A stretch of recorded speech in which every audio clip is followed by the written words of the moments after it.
Well, welcome everybody to another edition of Chrome Apps Office Hours. Today we've got Joe Marini, who's joining us from Mountain View and is going to be talking about the new synced file system APIs. Joe, why don't I pass it over to you and you can give it a little introduction? All right, I appreciate that, Pete. Thanks very much. Hi, everyone. I am Joe Marini. I am a developer advocate here on the Chrome team, and I work on Chrome apps, Chrome extensions, Chrome Web Store, all things Chrome, Chrome all the time, Chrome everywhere. And yes, today I'm going to be talking about the sync file system. The sync file system API is a new feature.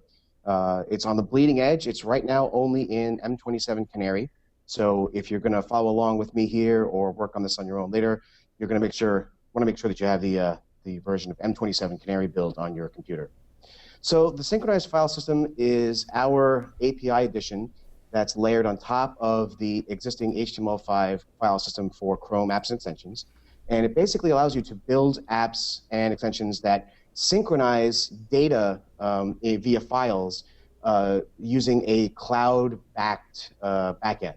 Now, we architected it so it can work with a variety of cloud backends. Right now, the one we ship with is Drive. So if you're using Google Drive, I'm assuming most of you are familiar with Google Drive, you can build applications that sync files with each other via the Google Drive backend. Now, you might be thinking to yourself, well, wait a second. Chrome, the Chrome API already has a synchronization method for data. It's called Chrome Storage Sync. How is this different than that? So if you look at it this way, Chrome Storage Sync is sort of our synchronized analog to the existing local storage mechanism that you have in HTML5, right? You can store individual objects, pieces of data, and then using Chrome Storage Sync, you get the same kind of functionality, but they get synced between your app or extension across, via the network backend. And those are for small individual pieces of data. So the sync file system API is different in that it's the synced analog to the HTML5 file system. So for larger pieces of data, especially those exceeding several megabytes, file size, you can have the same feature of syncing via files in addition to the ability to sync individual pieces of data. So with that, if you take a look on the screen over here, I've got the sync file system API up. Now again, I want to emphasize that this is still in development. It's in the canary, so this API might change slightly from between now and when you use it in the future. So at the moment, we have a couple of additions to the file system API, and it's important to point out that when you use this API, the objects you'll be working with are pretty much HTML5 file system objects. So for example, you see the first API call there, request file system. That takes a callback just like the regular HTML5 file system one does, and it gives you a file system object that you can use in your callback to work with files. So that's how you request the sync file system, is the request file system API call. You can also see what the current usage and quota of the sync file system is by using the get usage and quota function. Just a bit of a caveat right now, for the cloud side of things, this function probably isn't going to return the right information. We're working on that, but just be aware of that if you try this demo later on. So that returns an object called storage info, and there's a couple of properties you can look at to see how much storage you're using versus how much your quota is. And there's a couple of other API functions that have to do with the status of files. Because obviously when you're working with synchronized files, there's going to be time periods when a file is going from one destination to another, or it might have changed, and that change needs to propagate across all the instances. So one of these is an API call, one of these is an event listener. So let's go to the event listener first. That's the fourth API down there, and that's the on file status changed event. And you use this like you use any other Chrome API event listener. We have an add listener call, and the callback that will get called when the file status changed event fires is going to give you a piece of information about what it was that changed. So for example, it'll tell you the file entry object of the file that changed. It'll give you a status of what the change was. And right now, the status can be either synced, pending, or conflicting. The action is the sync action that's going to take, and it could be either added, updated, or deleted. So that tells you like what happened to the file. And the direction is the sync direction for the event. So this direction is either going to be going from local to remote or remote to local. So it tells you, the event tells you about the file changed event. So going back a couple of bit, we have the file status. You can actually call this function at any time on a file entry that you have, and it will tell you what the status of the file is. Again, it's going to be synced, pending, or conflicting. Currently, we don't have an API to help you with resolving conflicts. We are actually considering working on that. So I figure that might come up in the questions later, but let me just get it out of the way right now. There's no dedicated API right now to resolve conflicts, but that is something that we're looking very seriously at. Okay, so that's the API. Let me take a look over here in the Google Chrome GitHub. So the sample app I'm going to be showing you today is called the syncfs-editor project. And if you go to GitHub under the Google Chrome category, you scroll down here, you'll see it's this guy right here, syncfs-editor. Cool. And And the link for that is up on screen for those folks who are okay, great. watching. Even yes. So that link right there. So when I click on it, you can see this is the code I'm going to be working with. So if you want to follow along or download it for later, this is where you go to get it. All right, let me jump over to my extensions tab because I've now got this loaded as an unpacked extension in my Canary, and I'm going to go ahead and launch it. And let me bring it down so we can all see it. Okay. So this is the app. Now, it's pretty straightforward, basic application. On the right-hand side there, you see an editing area. On the left-hand side, there's a area where file information is going to show up. And I've got two buttons on the top there. One is called Syncable, one is called Temporary. This particular sample app uses both the HTML5 file system's temporary storage so that you can contrast its usage with the Syncable file system. So let's just go ahead and create a file. I'm going to go to my text area, and I'm just going to type, this is a file, and I'm going to click the Save As button. And I'll save it as, let's see, testfile1.txt. I'll click Save. Now watch the left-hand column over there underneath where it says Usage and Reload. I'm going to click Save. So you can see now that there's that little icon showing that it's syncing. And you can see, in this case, it looks like we have a little bit of an error. So I'm wondering if it's because my authentication in my Google Drive ran out. But in any case, you can see that we're taking advantage of the status changed events there to update the icon that goes with the file. So in this case, looks like the sync broke. Let me just make a change to it. Click Save. And it's applying the local change. Yeah, I think my authentication probably timed out on me in Google Drive. But anyway, that's not why we're here. We're not here to debug. Let's just go over to the code and see what's going on. All right. So this is the code for the sample. And let me start off by taking a look at the HTML file. So this is the user interface for the sample. You can see that it's an HTML file. It's pretty simple. Basically, just a bunch of divs that hold the editor and the area where we see file information. Is pretty much about it. There's also a couple of classes that we build. One is called the editor class. This is basically just handles all the text editing for the sample. So if you want to look in here to see how we're doing, for example, showing the dialogue or building the editor, that's up to you. So there's another class we have called the filer. This class, again, just a bunch of utilities for wrapping various file operations that we have to do. So let me show you first the manifest. Again, all applications and extensions for Chrome have a manifest file. And to use the sync file system, I simply need to specify the sync file system permission here in my manifest. And nothing special beyond that. So once I've got the permission specified, I can start using the API.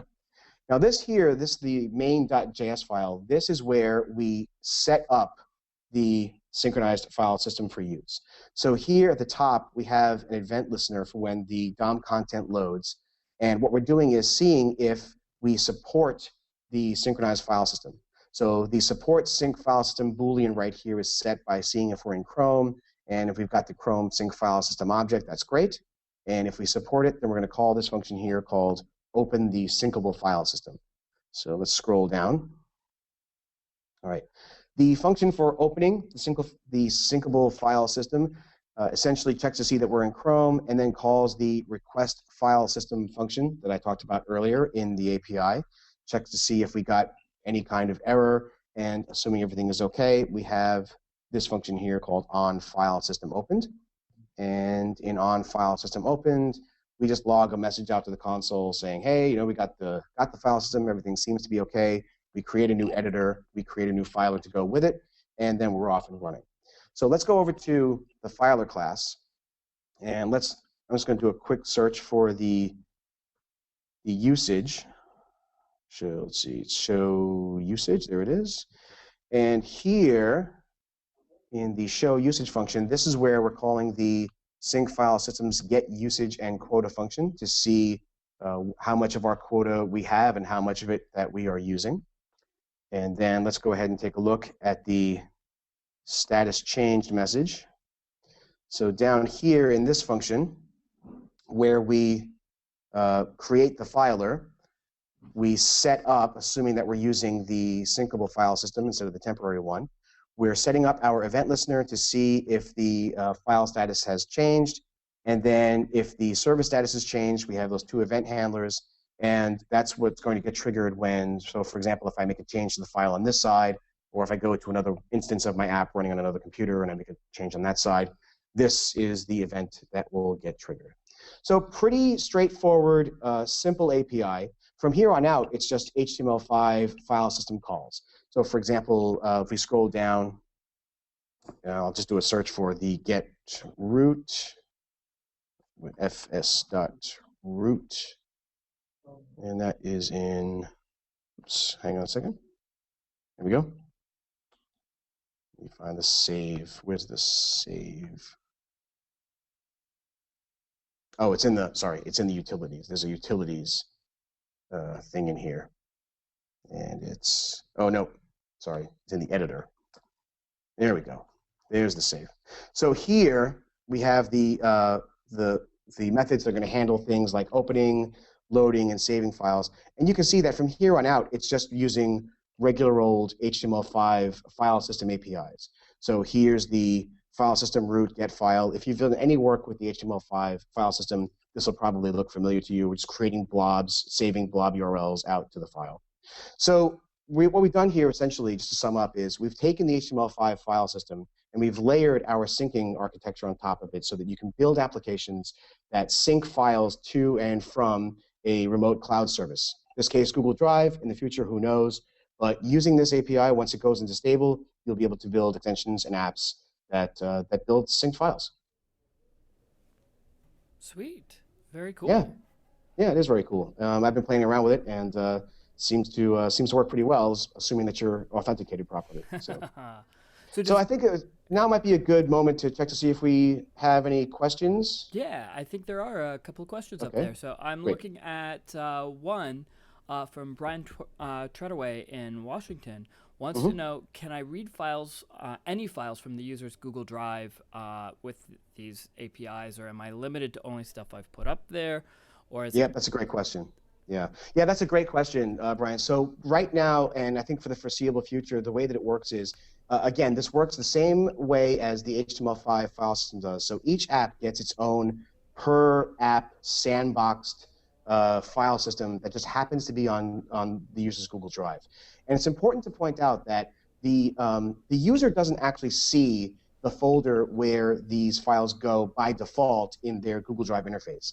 A power user can search for the file, and it'll show up in the all items view, and then they can see the name of the folder. Essentially, the name of the folder is the same ID as the app or the extension that's creating the file. Okay. So that's how we keep track of the instances. But no, you only have access to your sandbox, which is the same way that the existing HTML5 file system API works today. Cool. Okay. So in that same way, then, does the user have to, like, if the user wants to delete stuff after they've installed the directory, does it get deleted automatically, or do they have to go find it and then delete it? Yeah. So basically, so what's going to happen is so file management is done either through your app, or if your app gets blown away, then your data will get blown away as well. That's an interesting scenario. That's something that I think we'd probably like to hear feedback from you guys who are watching. Yes, exactly. Yeah, exactly. And again, just to emphasize that point even further, we're still in Canary on this. There's plenty of time for you to give us feedback. We'd love to hear from you on our forums or on our G+ page. So anything that you'd like to see the API do or not do or do differently, please speak up. Let us know. We want to make this useful for all of you in your apps. Cool. So this is my question. This is not one from our list, but like, you were talking about your authentication expired. How does authentication work for this? How does it know where to go and what to do? Great question. Yeah, so by default, the sync file system works by using whatever the signed in profile of Chrome is. So if you're signed into a specific profile in your Chrome runtime, that's the profile it's going to use for the Google Drive authentication. So assuming that you're authenticated into Google Yep. Drive and you've got everything set up properly like you normally would anyway, which if you've got Google Drive installed on your machine, you've got your credentials stored in Google Drive. That it's going to use whatever the profile is that's currently signed in. Okay. Yeah, that makes perfect sense. Yes, Cool. exactly. So AA from somewhere here in the U.S. wants to know: are the files synced in chunks or as full files? That's a good question. I'm not deeply familiar with exactly how the files are synced. It's whatever the Google backend, the Google Drive backend is using. I believe they're synced as chunks, but I'm not entirely sure. Okay. What I'll do is I'll go check on that. If you do me a favor, just post that question in our forum so that way I have a marker for it and I Yep. can respond so that everybody can see the answer. Cool. So here's another question for me: are the files? So if I go on one computer and I Yep. create a whole bunch of files and they get Right. pushed up to Drive, and then I go to a different computer, are those files pulled down and sitting locally on my other computer, or are they only grabbed from Google Drive when my app goes and asks for them? So no, they are synced the same way that Google Drive syncs other files. Okay. So so the cloud service backend, in this case Google Drive, just syncs files automatically. It uses that feature to sync the files. That way it abstracts that notion away from your app, right? Your Right. app doesn't have to worry about, well, when do I ask for a file, and well, did I remember to ask for this file, and when did I last ask for this file? And so it lets Google Drive do what Google Drive does best, which is handle the mechanics and the timing of syncing. Yeah. So, and that's why that event for handling the status change is so important.